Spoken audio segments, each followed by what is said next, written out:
Alright, so in today's video we are going to be discussing Webtech Homework number 3.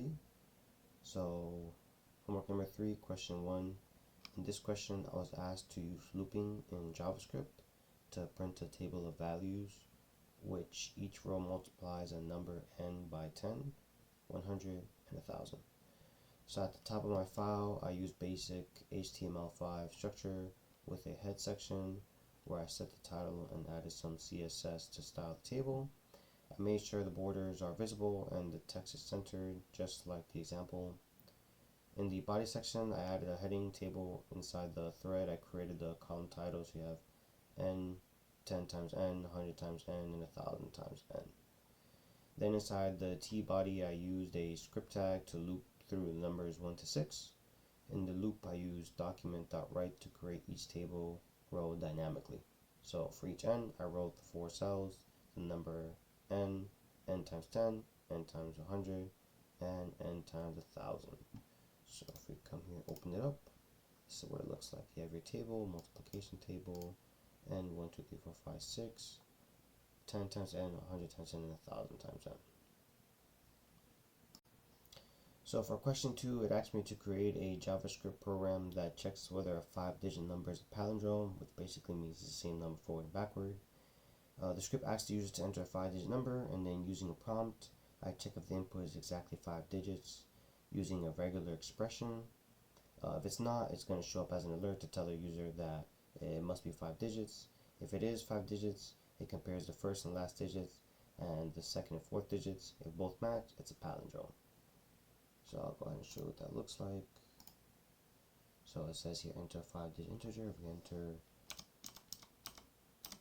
this, it's going to say that that's not a palindrome. If we enter, it's going to say it is. So in this problem, we simulate data encryption for a 4-digit number to make it more secure during transmission. First, the script prompts the user to enter a 4-digit number.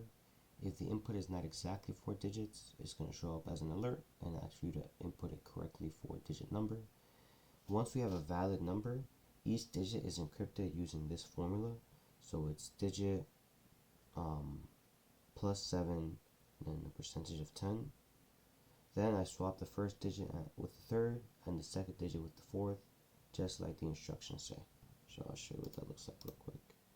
Open this up, enter a 4-digit number. We're going to enter 1000, okay, and the encrypted number is 7717. Alright, for question number 4, this time I had to decrypt a number that was previously encrypted using the logic form from exercise 7.22. The script asks the user to enter an encrypted 4-digit number. It checks that the input is valid using regular expression. So to reverse the encryption, first I swap the first and the third digits, and then I swap the second and the fourth digit, undoing the position change. Then for each digit, I apply the reverse formula. So in this case, it's going to be digit plus 10 minus 7 and then percentage of 10. This undoes the last formula.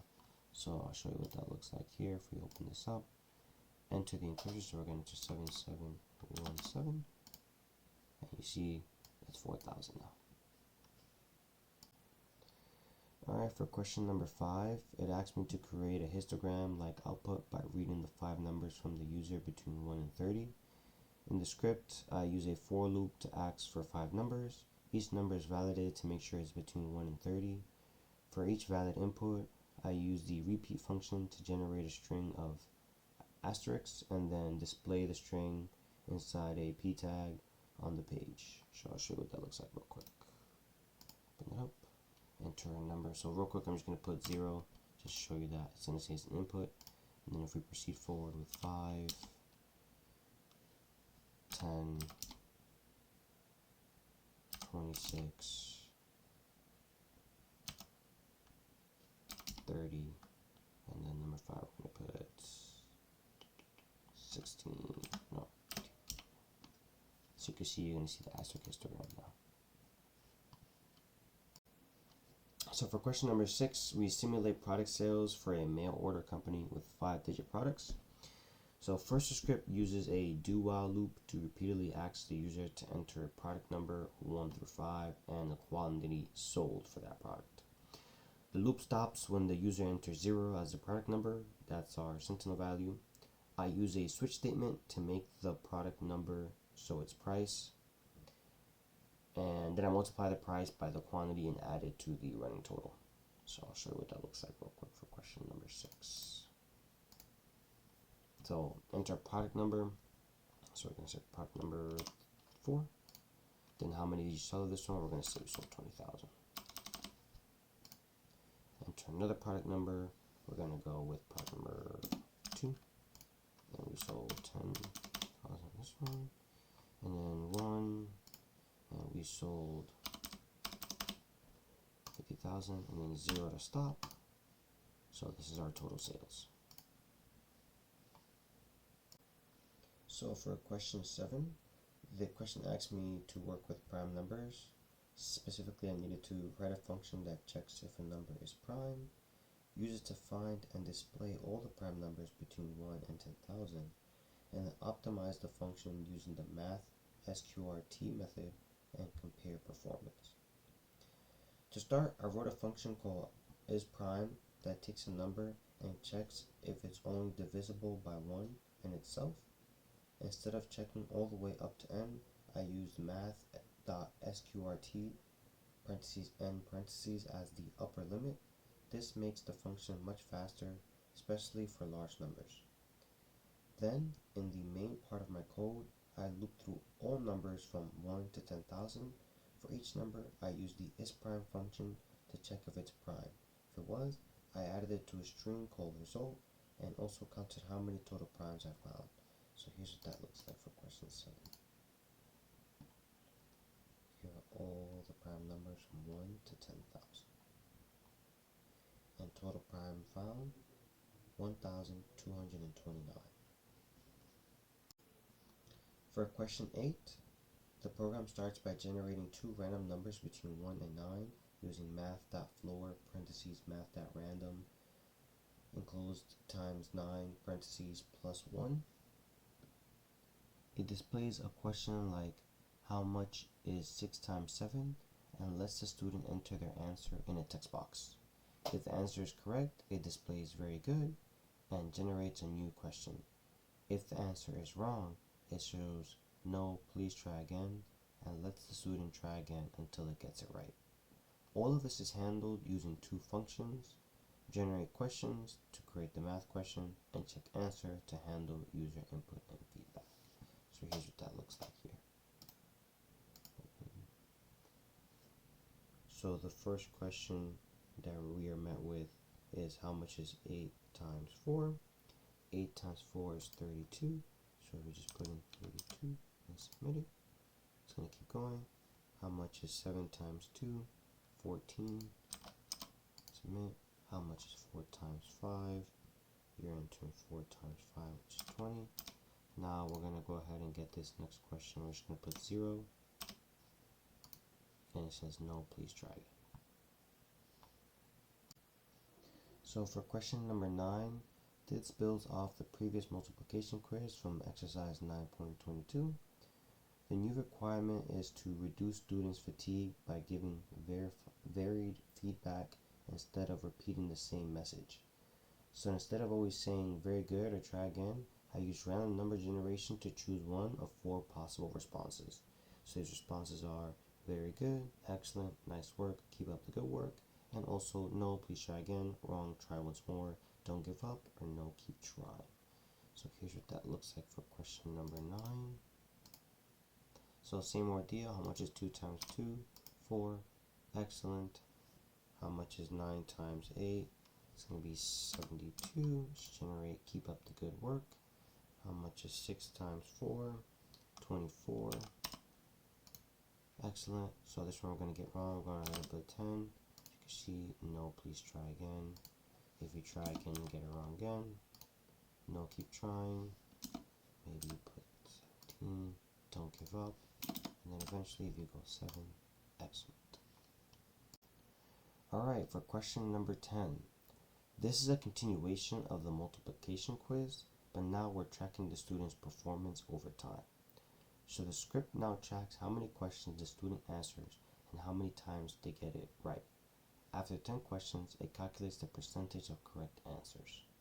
So if the student scores below 75, it displays a message saying, please ask your instructor for extra help. Otherwise, it congratulates them, and after that, the quiz resets so another student can try. So I'll show you what that looks like if we open it up here.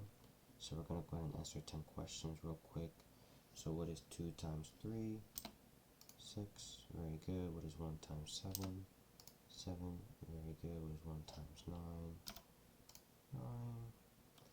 What is 3 times 8? 24. What is 8 times 3? 24. 4 times 2 is 8. 5.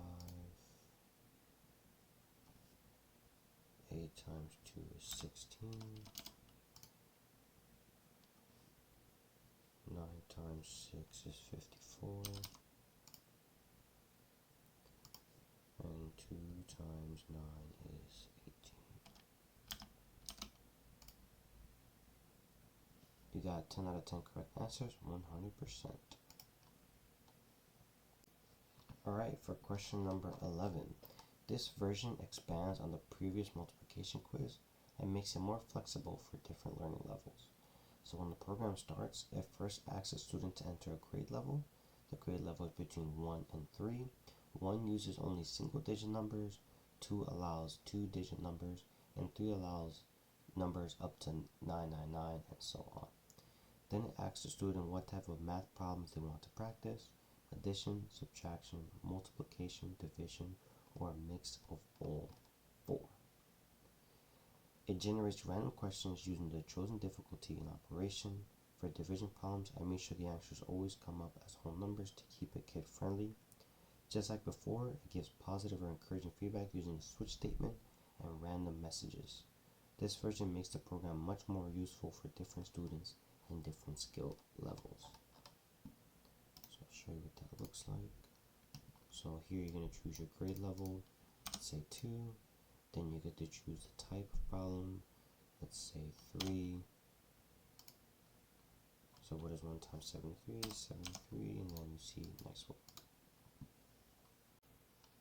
So for question number 12, the program simulates rolling 2 dice 36,000 times, and it counts how often each possible sum appears from 2 to 12. I created an array called frequencies to keep track of how many times each sum comes up, and then each roll uses math.floor, parentheses math.random, enclosed times 6 plus 1 for both dice. Then I add the 2 values and increase the counter for that sum. After all the rolls are completed, I displayed the results inside an HTML table showing the sum and how often it was occurred. So for number 12, I'll show you what that looks like. Dice roll simulation, 36,000 rolls, sum, the frequency, in the table. Alright, for question number 13. The program simulates a race on a 70 square track. Both the tortoise and the hare start at square 1. For each clock tick, they move according to a random event using probabilities given in the book. For example, the tortoise moves with a fast plod, slip, or slow plod. The hare might sleep, hop far, or slip badly. If they land on the same square, the tortoise bites the hare and we print ouch. Otherwise, we print T for the tortoise and H for the hare in their positions. The race keeps going until one or both reaches square 70. When someone wins, we print who won. And this is what that looks like. I'll show you what.